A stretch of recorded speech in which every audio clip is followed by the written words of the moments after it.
লেগে থাকার চেষ্টা অব্যাহত থাকলে একদিন আসবে সাফল্য, এমনটাই সমবায়ীদের উদ্দেশ্যে বক্তব্য রাখেন যশোর জেলা সমবায় কর্মকর্তা জনাব মোহাম্মদ মুস্তাফিজুর রহমান।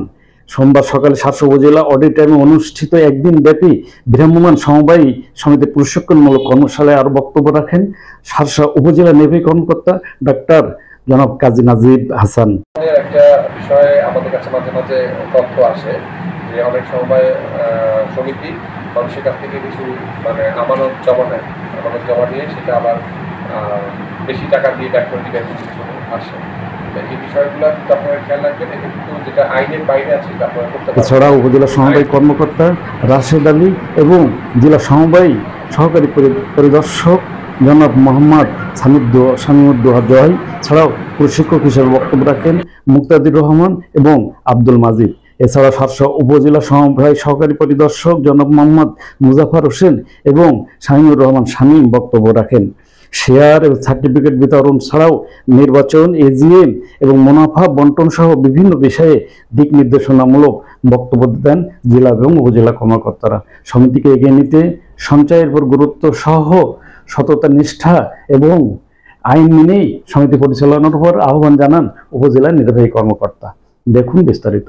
কিন্তু আমার আপনারা যদি ভালো চলছেন কি ভালো চলছেন না, আপনাদের অবস্থায় কি আছেন কি আছেন না, দেখেন আমরা কিন্তু যশোরের যে অবস্থা তার ভিতরে কিন্তু সার্বিক যে সময়ের অবস্থাটা তুলনামূলক ভালো। এই কৃতিত্ব কিন্তু আমি বলি যে কৃতিত্ব জেলা সমবায় কর্মকর্তারও না, উপজেলা সমবায় কর্মকর্তারও না, সব কৃতিত্ব কিন্তু আপনাদের। আপনারা ভালোভাবে চালান বলেই কিন্তু আমার উপজেলা সমবায় কর্মকর্তা, কালকে আমার বিভাগের সমবায় কর্মকর্তা আসছিল যশোরে, তিনি কিন্তু যখন যশোরের নিয়ে কথা বলে সারসাকে আলাদা রেখে এক্সক্লুড করছে, আলাদা রেখে তারপরে যশোরকে নির্দেশনা দিয়েছে। অর্থাৎ সারসার কাজ কিন্তু তুলনামূলকভাবে ভালো, কিন্তু কি আমাদের আরো ইমপ্রুভ করার সুযোগ আছে। সো এখানে আপনারা যারা আসছেন আপনারা কিন্তু এক একজন এক একটা সমিতির প্রতিনিধি হয়ে আসছেন।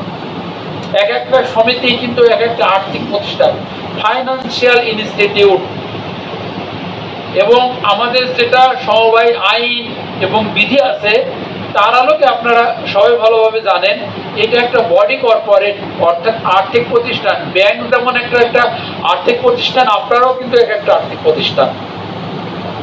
কিন্তু আমাদের বাংলাদেশে প্রায় 1.5 লক্ষর উপরে সমবায় সমিতি আছে, এ প্রত্যেকটা এক একটা আর্থিক প্রতিষ্ঠান।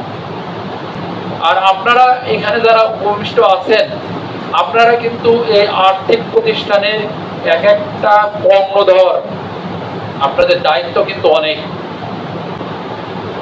আমার কথা হচ্ছে যে ভাই আমরা যেখানে আছি না কেন, শুধু কি তাই? আপনি দেখেন, আপনি যদি ক্ষুদ্র ইউনিট কল্পনা করেন আপনি কিন্তু আপনার পরিবারের প্রধানমন্ত্রী, এতে তো কোনো সন্দেহ নাই, তাই না? দেখেন আপনি যেখানে আছেন না কেন এটার জন্য আল্লাহর পাকে শুকরিয়া আদায় করতে হবে। 54তম জাতীয় সমবায় দিবসের স্লোগান।